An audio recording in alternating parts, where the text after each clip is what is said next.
I know you belong to somebody new, but tonight you belong to me. Although we're apart, you're part of my heart. Tonight you belong to me. Way down by the stream, how sweet it will seem once more just to dream in the moonlight. My honey, I know with the dawn that you will be gone. Tonight you belong to me, just a little of me. This funky old ukulele with its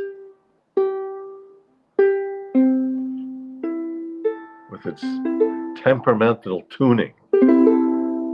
I went to a shop yesterday. The guy was busy. He's gonna have to oil it up or something. All right, I gotta try that again. Good evening. Hello, I am Ethan Hirschenfeld. This is the nosho for Sunday evening.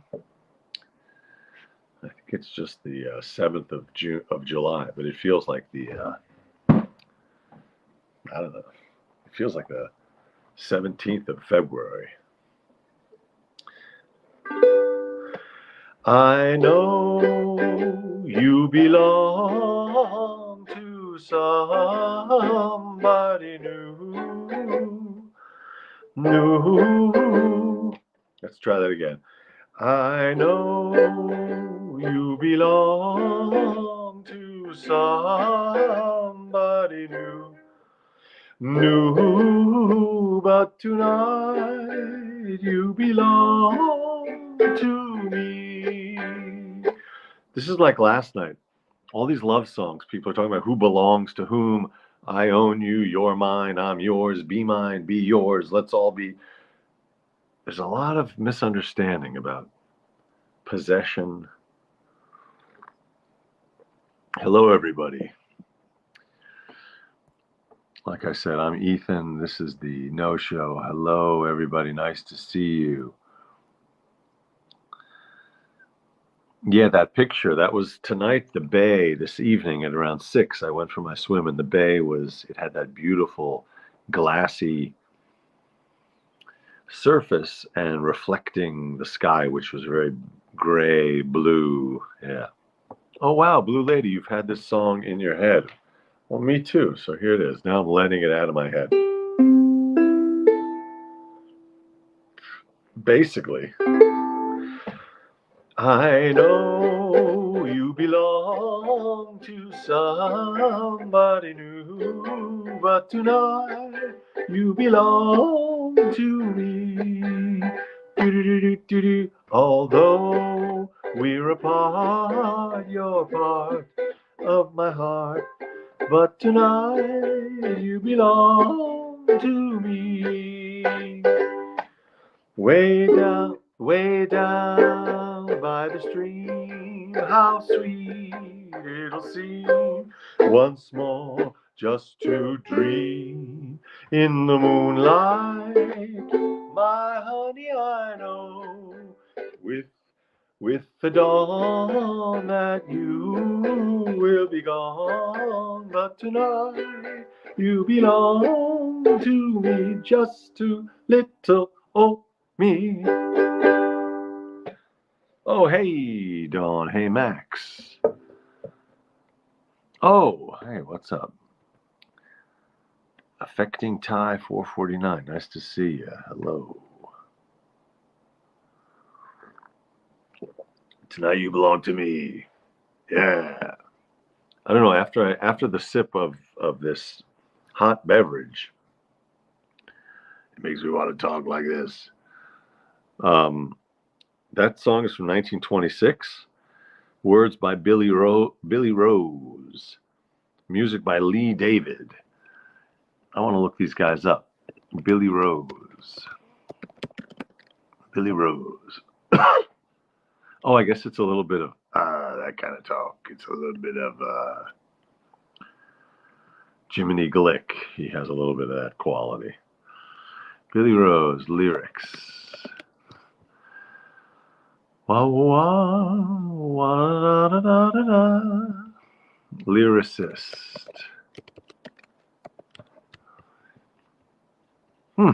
That's weird. When you look up Billy Rose lyricist, it gets you to Joan Baez. I guess she did one of his songs. Oh, Billy Rose was a low rider. Billy Rose was a night fighter. Billy knew trouble like the sound of his own name. So that's a song by Joan Baez about someone named Billy Rose. That ain't the Words by Billy Rose guy. Words by. Yeah, all right. Well, let's look up Lee David, who wrote the music.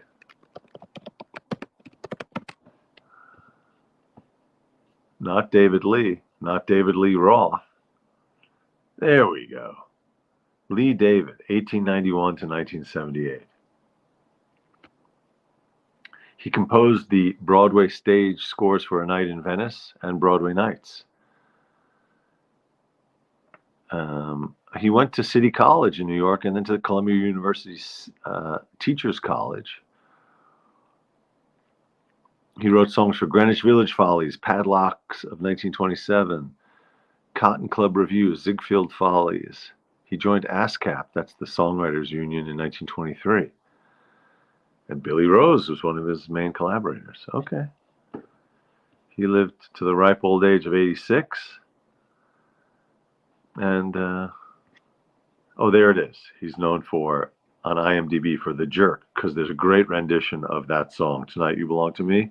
Steve Martin and Bernadette Peters do a beautiful duet of that, strolling along and then sitting by a fire. That's all I know about Lee David and Billy Rose. Okay, how's everyone doing? I hope everyone had a pretty good weekend.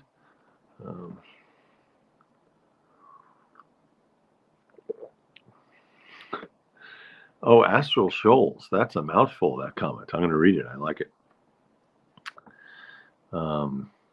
Yeah, that movie, The Jerk, is just great. I got to see that again.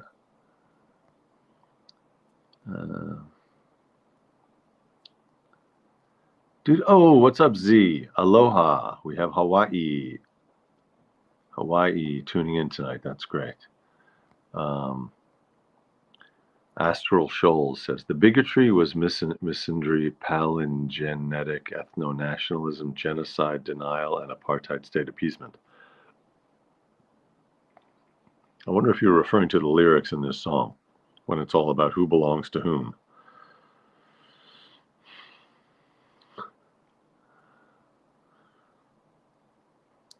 I know. Yes, that was quite a little bit too up tempo, probably. I would agree with that. Oh, I see what you're talking. You're saying the live stream chat of Feldman's episode last night, there was an influx of right-wing bigots. Oh, I see. So trolls. I see. Yes. I've installed all of the anti-troll software on this show. That's why we never have to deal with it.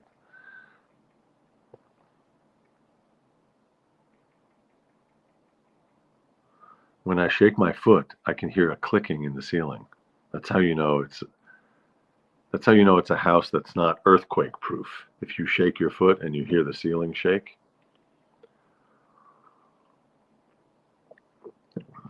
All right. Tonight you belong to me. For the next 20 minutes you belong to me. Toot toot tootsie, goodbye. Toot toot tootsie, don't cry. That's the next one in the book.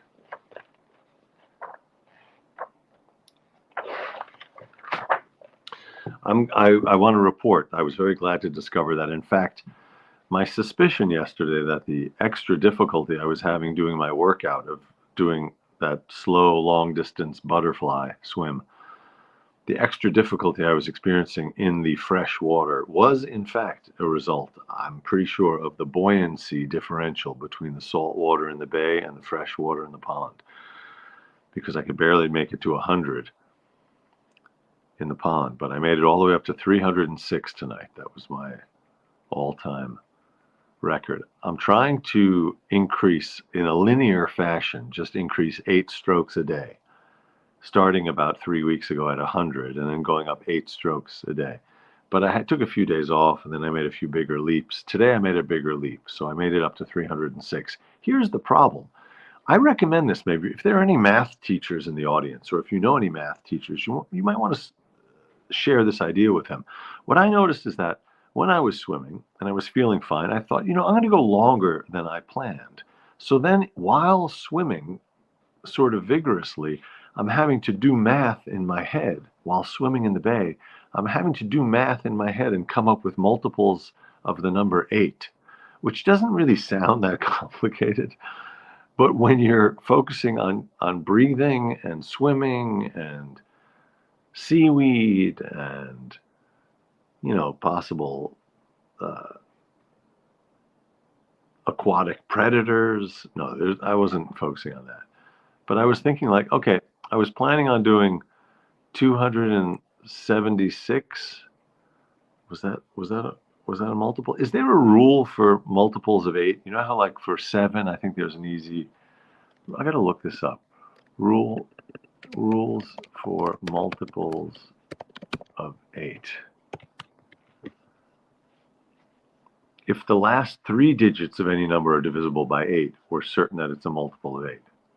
Yeah, but that's not that. If the last 3 digits, I'm not going over 1,000, so that I don't need to know that. Multiples of 7, that has a fun rule. No, okay, multiples of 9. I think that had a fun rule. Oh, this was the good one. The multiples of 9. The sum of the digits of all these numbers is itself a multiple of 9. For example, this is a great rule of divisibility. 18. If you add up 1 plus 8, that's 9. 9 is divisible by 9, so the number 18 is divisible by 9. Any number, if you add up the digits and that sum is divisible by 9, then the number is divisible by 9. That's very cool, like 27. 2 plus 7 is 9. So maybe I should just start increasing my swims by 9. Yeah, 9s are cool. Maybe I should. You did 278 push-ups. No, not push-ups. Butterfly strokes. No, not push-ups. That would be a lot of push-ups, Z. No, strokes of butterfly, but nice and slow, like this, like it's about, I think, 3 or 4 seconds, probably 4 seconds per stroke, like with a real glide in between. Anyway. So yeah, I was. So I know I did 248 strokes for the 248th birthday of America. I timed that out. So that's a multiple. That's good. That's 31 times 8. So then the next day I think I did 276. Was that right? Nope, that wasn't right. 274. 280. Okay, 280 would have been it. 280, right, 280. Okay, then 304 would have been it. Yeah, 304 would have been. But I did 306. I'm just saying, here was my idea for math teachers of the world. If you really want to challenge your kids, your students, make them do their math problems while swimming vigorously. Then they really know how to do their math if they can do it while they're also out of breath and underwater. That's what I'm saying.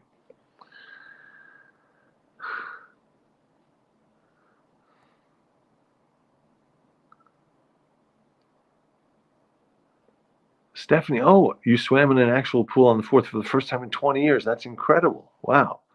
I wonder what pool that was. Somewhere in Boston? How was that? That's fun. Teach kids to swim on their back. It saves lives. That's a good idea. I think it would also be easier to do math if you were swimming on your back, because then your nose and your mouth are out of the water the whole time. Nines are cool. Yeah, maybe I need to just start increasing by 9 or 10. Tens are pretty easy. Anyway, 306. My estimate is that in order to do the full swim on September 7th, it's going to be that mile, like 1.1 or 1.2 miles. I think it's going to be like 700 strokes. That's my guess. So I'm getting there slowly. It was glorious. Okay, nice. I just read a really nice pool scene. So I was at the swap shop today, dropping some stuff off, but inevitably you end up picking some stuff up also. I was very good about it today. All I picked up was an old gardening dictionary for a neighbor who doesn't want it, so it's going right back to the swap shop.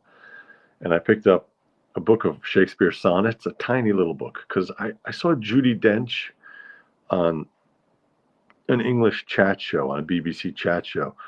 And the host just said, come on, give us a little something, like give us a little Shakespeare. So she did a sonnet, and it was just amazing. She just said it, but it was like a performance. It was just beautiful. I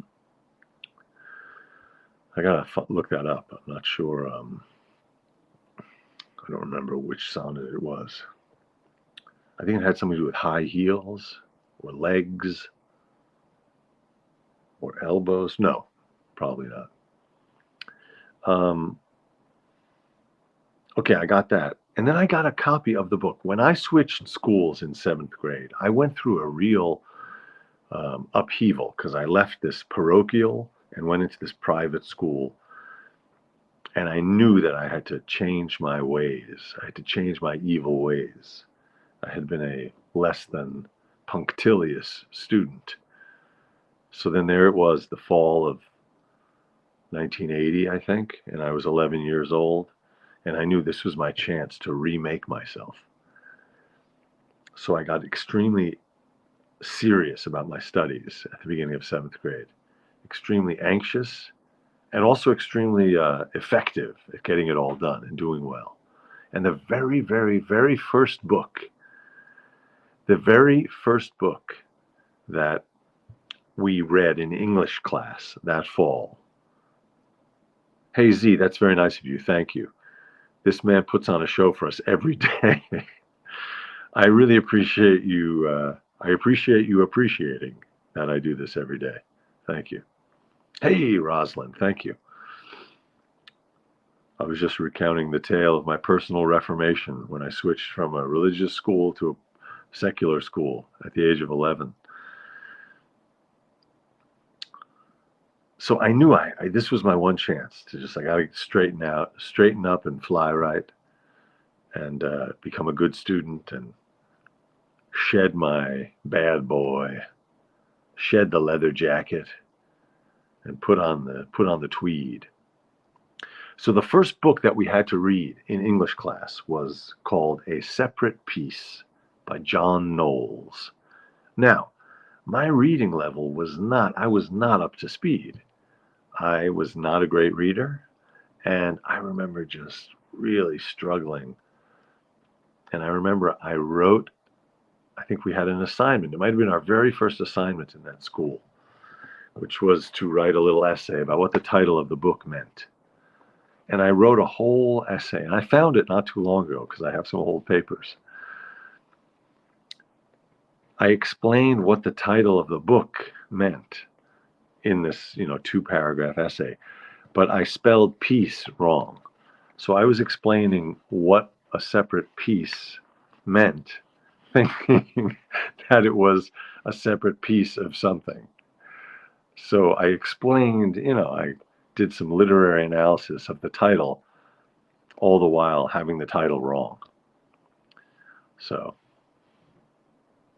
I don't think I ever actually read the book. That was sort of my point. I saw this book at the swap shop and I thought, you know what? I want to read this book. I never actually read it all those years ago because I was very anxious. My reading skills were not very good, and I was just trying to work my way through this new chapter in my life.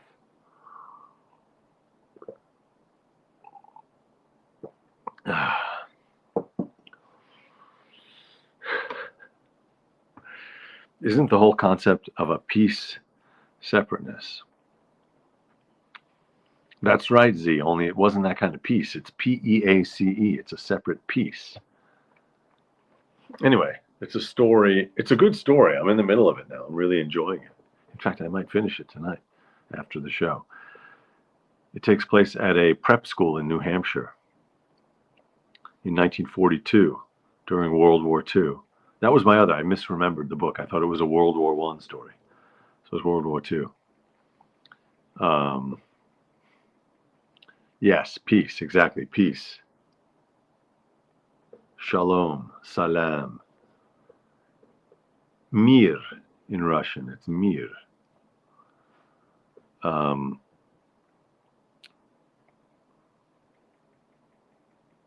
Yeah, so it's about a friendship. It's about Anyway, I won't spoil it for you in case you're going to redo the 7th grade.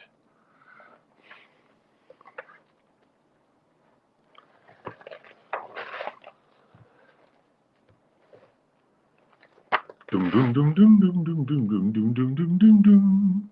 Dum dum dum dum dum dum dum dum dum dum dum dum dum. Mr. Sandman. I know I've mentioned this before, but please look up on YouTube, right here on YouTube, the Ed Sullivan Show. Look at those sisters. I can't remember what they were called, but those sisters singing Mr. Sandman live on the Ed Sullivan Show. It is creepy. It looks like it would just be a great soundtrack for a horror movie. I think the Sandman probably has been used.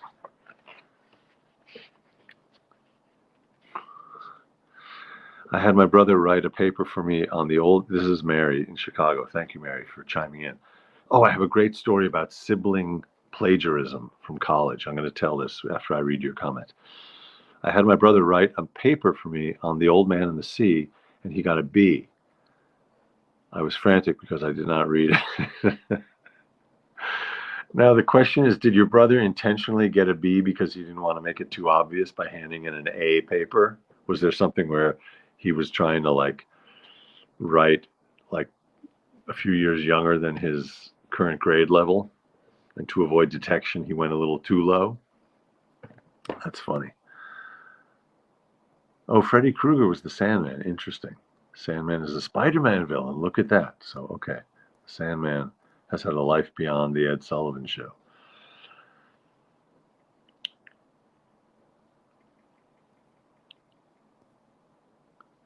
Okay, so yes, you're saying yes, your brother was brilliant. So he intentionally wrote it down a few years.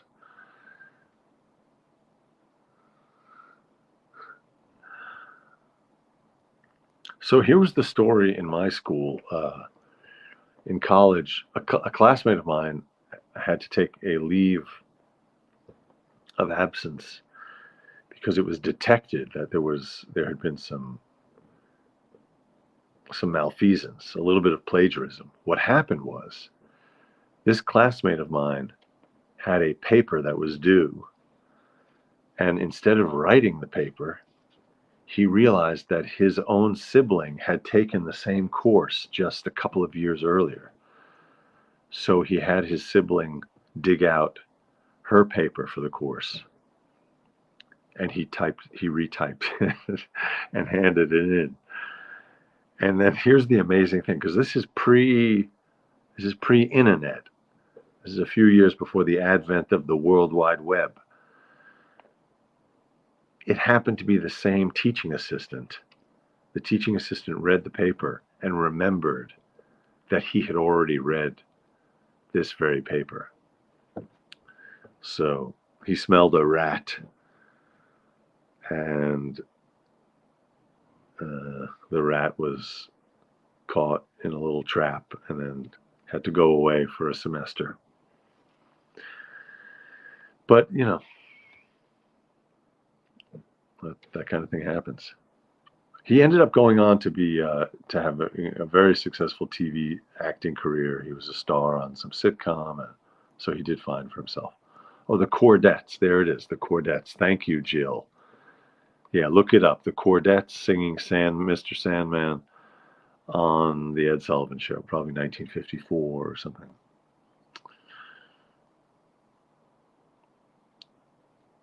Sibling plagiarism, yeah. Sibling plagiarism caught. I have another friend who there was another sibling academic malfeasance episode where someone got caught. And that one involved one sibling taking a standardized test on behalf of the other sibling. And again, this is all pre-internet. This was also pre-photo ID, so it was that could be done back in the day. So, but again, that one was detected. So, that happens. Oh, your professor knew it wasn't your paper, but he took pity on you. He didn't have you sent to Devil's Island. Rosalind says, I had an undergrad paper that went from a credit to a high distinction over the course of 3 submissions. The feedback helped. Oh, that's nice. That's a teacher who allowed you to keep submitting it and improving it. See, now that's education. That's what we want from our teaching assistants.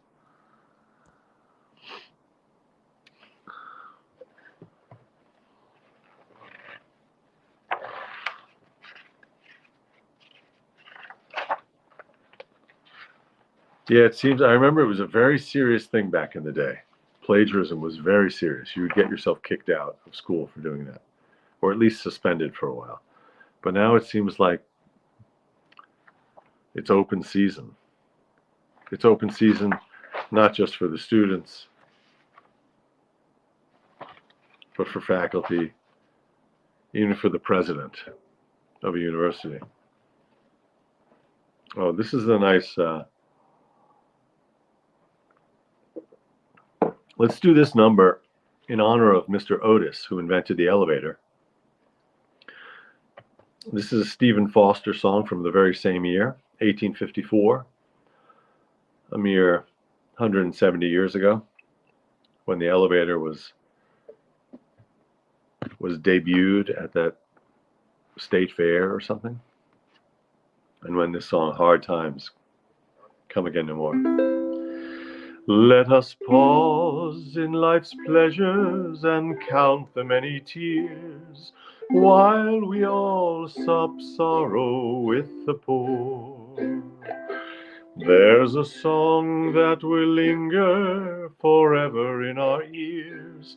Oh, hard times come again no more. 'Tis the song, the sigh of the weary. Hard times come again no more. Many days have you lingered around my cabin door. Oh, hard times come again no more. While we seek mirth and beauty and music light and gay, with a frail... Sorry, I had a request from Gornamans. Did you have to say something? The dog walked over like he was about to. Gornamans, do you want to come say hi for a second? You haven't greeted the people. Come on. Oh, all right, there he is. Gornamans, say hi. Say hello. And it was a quick little cameo. Verse 2 again. While we seek mirth and beauty and music light and gay, there are frail forms fainting at the door. Though their voices are silent, their pleading looks will say, oh, hard times come again no more. 'Tis the song, the sigh of the weary. Hard times come again no more. Many days have you lingered around my cabin door. Oh, hard times come again no more. Etc. There are more verses of woe and misery and suffering, and then a prayer as the singer beseeches the universe to knock it off with all the hard times. It's a prayer for good times. that song. Hard Times Come Again No More. Stephen Foster, 1854. All right, I'm going to do the last verse. I like those lyrics. Well, the third verse. There's a pale, drooping maiden who toils her life away with a worn heart whose better days are over. Though her voice would be merry, 'tis sighing all the day. Oh, hard times come again no more. 'Tis the song, the sigh of the weary. Hard times come again no more. Many days have you lingered around my cabin door. Oh, hard times come again no more.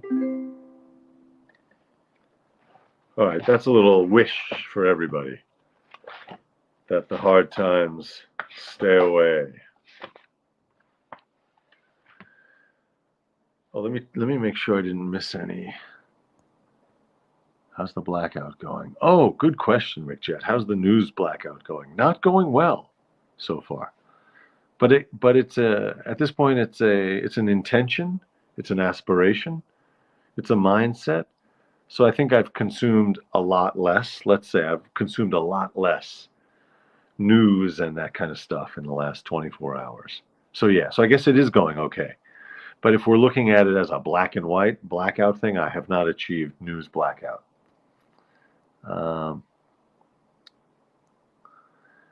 Rosalind says, I can imagine what Foster saw. His songs are a history lesson. Absolutely.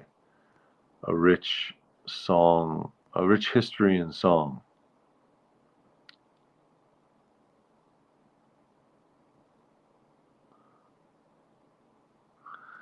Yes, Gornamont's made a quick little cameo. Yes, true words. There's no peace under a tyrant, only constant dread. Oof, yes. May we, hard times come again no more. Let's just leave it at that. I'll be here at 9 or 9:04. Always. Every night at 9, always.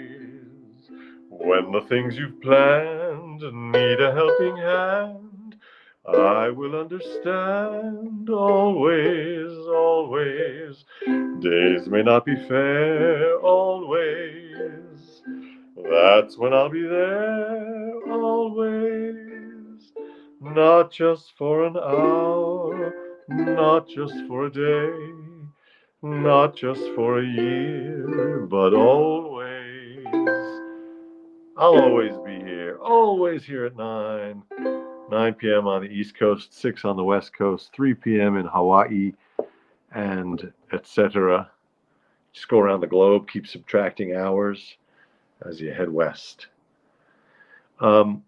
Today is the 7th, so we're 1 week from the 1-year anniversary show. 1-year anniversary of this show. Old Man River. Old Man River. Okay, Don, I will break that out again. I'll break that out tomorrow night, Old Man River. I appreciate the request. I bid you all good night. Thank you very much for your eyes and your ears. See you tomorrow night. Sleep well.